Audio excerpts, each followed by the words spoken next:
Now, this is a site that you probably saw if you're driving up north towards Bukit Kayu Hitam from, say, Alor. You will pass by this place here, EAE Transport Sendirian Berhad. Now, interestingly, the guy who first set up EAE Transport, well, he started off with just a typewriter and a desk with his wife by his side. Now, this is one of those rare moments where we get to listen to a real success story that is from rags to riches. Now, this Chinese New Year, we're celebrating success in the Year of the Snake, and my guest for today is Mr. Tan Yau Soon, the founder of EAE. Now, you see the trucks behind me? This is quiet period. My name is Syed Farradino Omar, and you are watching In Person.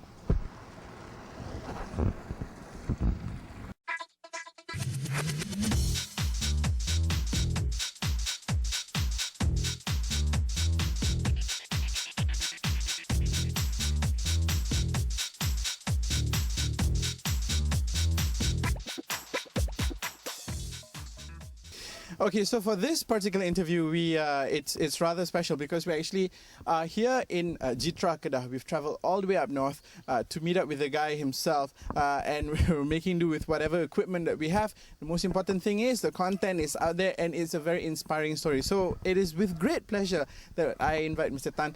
Mr. Tan, thank you so much for joining us. Yeah, welcome. Thank you very much. So this is, I imagine this is your first TV interview, yeah? That's right. So actually, I'm not well prepared, but I will try to, No, don't worry about it. Okay, the reason why we are here to talk to you, Mr. Tan, is because throughout the month of February we talked to successful people born in the year of the snake. Okay, and one of the characters of a person of the snake yes, is that they are very resilient. You throw them anything, they will survive. That's right. Do you think that's your character also? I believe that is part of my successes, which linked me to this what I'm today, you see. Because I believe as the character itself as a snake, they are very patient. So patient is a key words to my successes. Okay. So patience, yeah. Yes. Would you say that the journey that you've had so far is a smooth one or with a lot of hard work? Then we back to Tuesday. I was from a custom. I'm one of the custom officers. I spent about 12 years in the custom. Then, as a civil servant, and then with the 4 daughters to support, so I venture myself into business. But of course, business you need capitals, right? So I asked myself, what business that you don't need so much capital to run, is it?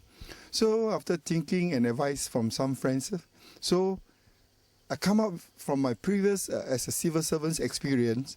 So the best business in this industry is service industry, which you don't need finance, big strong finance to support you. So I start with as a shipping clerk, which I run my own, you see. So and then of course, when I talk about patience, it take me almost a year, you see, to be very patient, because within that year I don't have a client or customer, you see. So with my patience, it pay off. So my second years, as customers start calling in, and then today I would consider myself I achieve something is it in life, is it? Mr. Tan, when you said just now you started off from a custom officer, you became a shipping clerk. Yes, right. What exactly is a shipping clerk? Actually, a shipping clerk is a service provider whereby I used to type a custom form for the importer or for the exporters to do the custom clearance, which is owned by me, you see. So I start with one a small manual typewriters that cost me 250 ringgit, then tables to run my business. Oh wow! Yeah. So literally, you started with just one typewriter and a table. Yeah, table. That's right. Tell me about those days. It sounds very. You see, actually, I actually was very, very desperate that time, because being a civil servant, I don't have finance to support my business. So I start with my own business, and then I serve in this civil servant in other parts of the state. But I come back to my own hometown, which I don't know much of these traders. So it take me a longest period, almost a year, see, to introduce my company to the customers. So within that years, actually, it's very tough for me to go through. You can imagine, I run all by myself and my wife with one table, one telephone line, and together with fax. So this is what I said. Years is a long time for me to achieve what I'm today. So this office of yours, did you have an office, or where was this table and the typewriter? Yeah, that's right. Good question. Actually, that small office I rent from the one coffee shop, is it? Just one small room, just a very small room, and then of course, my missus contribute a lot also to my successes. Because she really helped me with, especially when we have 4 daughters, to take care. And then at the same time, she have to spend the times to help me to run my office. Okay. So moving on from shipping clerk, and then so at first you process people's custom papers. That's right. But then after that, you discovered that hey, maybe I can do this whole transportation thing. Is it? No, not really. You see, actually, after periods when the customer are so used to use, the most important thing, you must gain their confidence and trust. Okay. And then at that time, I don't have anything. I don't have my own office. I don't have anything. Only what I have is my wife is with me by my side. So eventually, after years, I try to expand my business by going out to talk with some of the transporters. But still, I find a lot of problems, because some companies they want to help us. But of course, talking about financial upfronts, whereby it's out of my mean. So sometimes when I go to the bank also, with my track record, they feel that this company is too young to support, you see. So eventually, after another few years, continue with my business. Then I decide to start to buy my own equipments. Okay. Yeah, and then buying my no. Then I start to expand my business, And then now I'm having what I am about almost 300 vehicles, which we are running from Singapore to China. And then of course office-wise, I branch out throughout the Malaysia, Singapore, Johor Bahru, Port Klang, Penang, Bangkok, and Bukit Kaitam is my main office. Okay. Okay. Now that's now lah. You have a huge fleet already. But before that, let's take this step by step. So, you from a shipping clerk, and then you decided to set up to expand your business. That's right. And you're saying that it's difficult for you to find funding at that time, yeah. That's true. So, how did you find funding then in the end? How did you find the capital to further expand your business? And of course, it's another good question, you see. So I start off with 1 truck, then 3 trucks, 5 trucks. But lately, for the last 3 years, which I get a investor from overseas coming in. They have the interest to participate in my company, you see. So actually, it's a very good opportunity for myself and my family, whereby with the international freight forwarders company coming in to participate my company, then it give me a widens platforms to cover my business globally. Okay. I see. Okay. All right. Okay. Mr. Tan, we are going for a short break right now, but when we come back, I want to ask you a little bit about some of what would you say the biggest hurdles that you came across. Okay. When we come back after the break, so stay with us on In Person.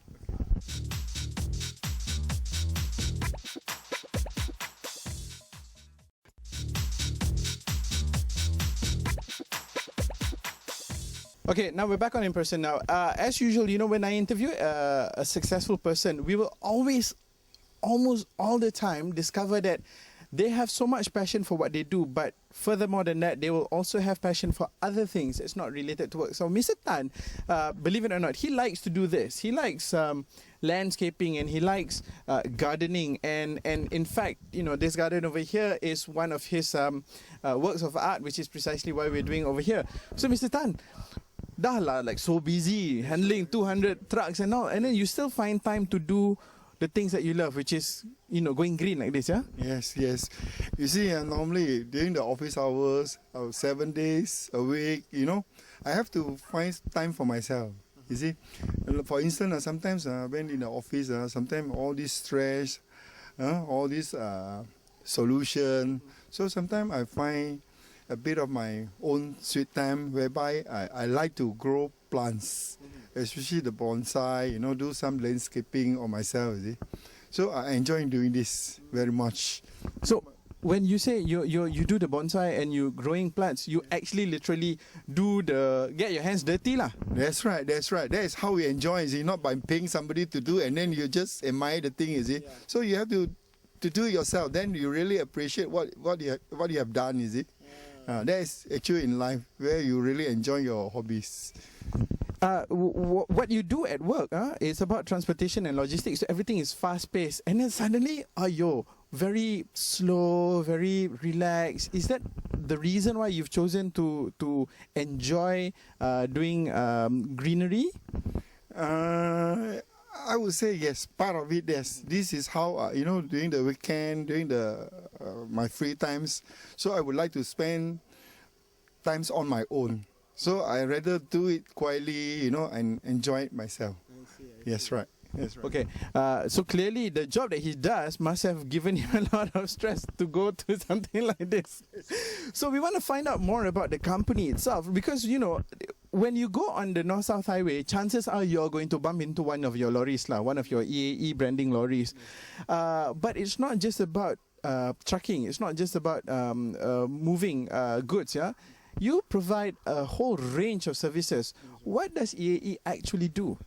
Actually, we provide the total logistics. Total logistics, that means we cover the air, lands, and sea. But of course, this land transport is a slightly more units in such a way, because we have to bypass many countries. Then, of course, every country that you need to go through, you have to face all these the local authorities, the requirement of import or export, you see.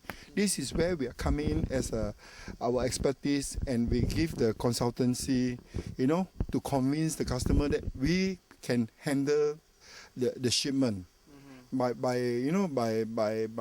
having our subsidiary, by having our networkings in the globus. So, when you say it's a total logistic solution, we are talking about trucking, but we are also talking about warehousing. That's right. We provide a high warehousing also, because the warehousing play a very important role, especially when you're along the borders. Sometimes whereby either the importer or the traders, they need to find a space to keep their cargoes. So this is how we are coming in with such a big warehouse space to allow them to control the cargo or help them to do the distribution throughout the countries. That's right. So that means, if I understand this correctly, for example, I'm company A, and let's say I run a bicycle shop, okay? And I import my bicycles from Bangkok. That's right. And I import 100 bicycles, I put it in your warehouse, and then I can decide from your warehouse to send it to Penang, Alostar, Kedah. As when it is you want it. And then the specialty is that we will keep this warehouse inside the bonded area. That means you don't have to pay the duty. Until when as you want it, then we will do it, we will do the clearance for you, whereby there's a duty involved. So any stock that you think that you don't need, you can keep in the bonded warehouse without paying the duty first. So that's why this is part of the solution whereby we will propose to our customer, what can do for them, what we can provide for them. We are doing door-to-door service for them. So we will consider it's a one-stop service for them. Why would a company want to use your services as opposed to sending by air or by sea? Because your specialty is overland, cross-border, right? That's right. Why overland? Why not air or sea? Oh, okay, air is expensive. Why not sea? Because, of course, good question. Yeah, sending by air, if you compare the freight, of course, air is very expensive, right? Then you're talking about sea sailing time, it take a longer periods. Whereas we are doing land transport, the advantage is we will do door to door. From point A, we will deliver to point B. So there is no double handling. And then in terms of time, transit time is much more faster. We'll say it's under our control, is it? That means as when you want it, we can be able to deliver it to you. And then, of course, you're talking about the freight-wise, of course, land transport is much more cheaper. Because of the, capacity of carry, we are going in by something like a container base, is it? So you don't have to go, getting a small space, and an aircraft, or you have to console the cargo with somebody. That's it. What sort of companies would benefit best from your services? At this moment, most of my customer is FMCG's customers. They mean we are dealing from automobile to electronics, to household consumer products. Of course, sometimes we have this inquiry or services for the individual where they are moving from one country to another. We call it something like household effects. So this is where we're coming in to help them to do the custom clearance. That's right. I see. Okay. All right. The sun is coming out. I think we're both breaking into sweat here. We love to talk in the garden, but then Malaysian garden very hot, Mr. That's Tan. right. That's right. Okay, we have to go for another short break right now. But when we come back, we're going to ask about how do we forge forward. What is the strategy of success? All right. Stay with us on In Person.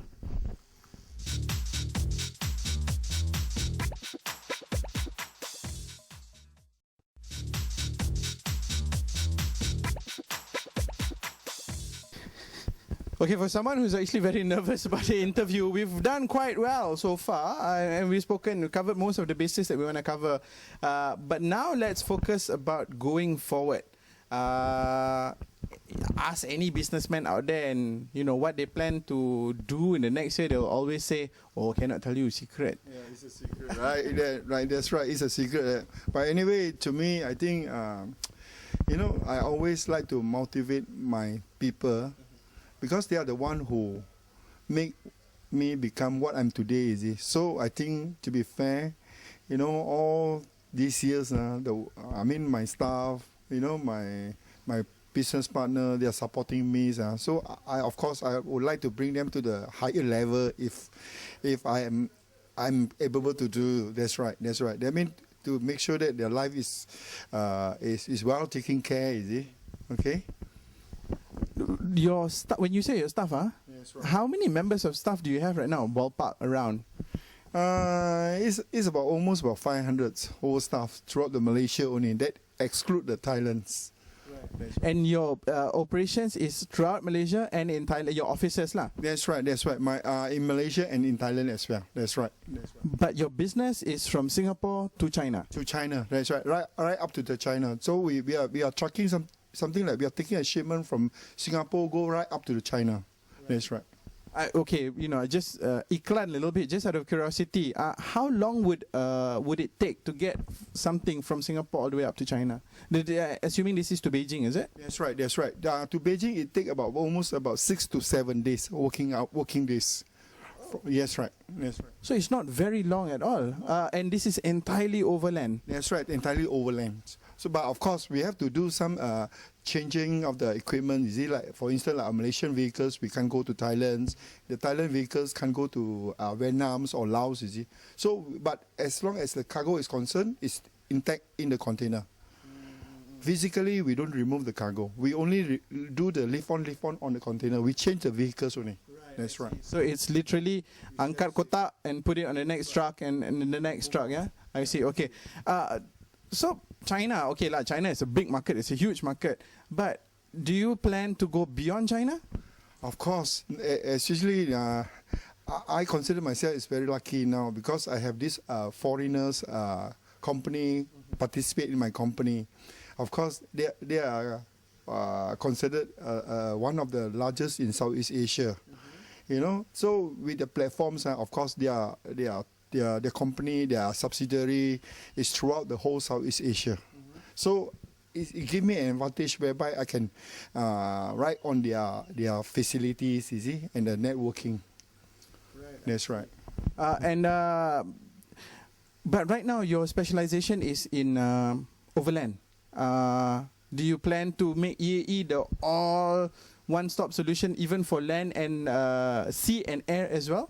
Oh, that is very big, you see. I dare not, dream to be that extent, you see. But of course, if I'm giving sufficient support, I think I'll be able to do it. So what would you say are your aspirations and what do you hope to achieve? Of course, every businessman have their dreams, you see. Of course, what my dream of achievement is, of course, I want to be the top players in Malaysia and as well in Southeast Asia. Okay. I think you're on the way there already right now. When you say EAE, people know lah. The fact that when you drive on the North-South Highway, you can see a lorry. Okay, that one is really something. But what about on a personal level? Do you plan to? I hope you don't plan to retire anytime soon. But what sort of successes do you want for yourself next? Of course, the most important thing is before I can call it a day off. Of course, I need to groom, all these the youngsters, my second liners, and all my, the staff that have been sincere to me throughout these years. So I want to make sure that they are in a better taking care and better position to continue my achievement. Final question. So this year Chinese New Year makan very, very, very big because the company is now very, very, very big? Yes. Every year, this is something whereby, we don't miss. Because this, I consider is part of a company whereby to show the appreciation to our customer and our staff. This is whereby once in a year, we really throw it out for them, you see. So let's forget and forgive, you see. Then we start all over again. Okay. Okay, Mr. Tan, thank you so much for your time. It's very good talking to you. It's very inspirational. He's like holding my hand. Finished. Okay, Mr. Tan. Okay, thank you so much. You've been with me, Syed Farradino Omar, and I've been with Mr. Tan Yau Soon of EAE. And I hope you're inspired. So we'll see you again soon. Take care. Bye-bye.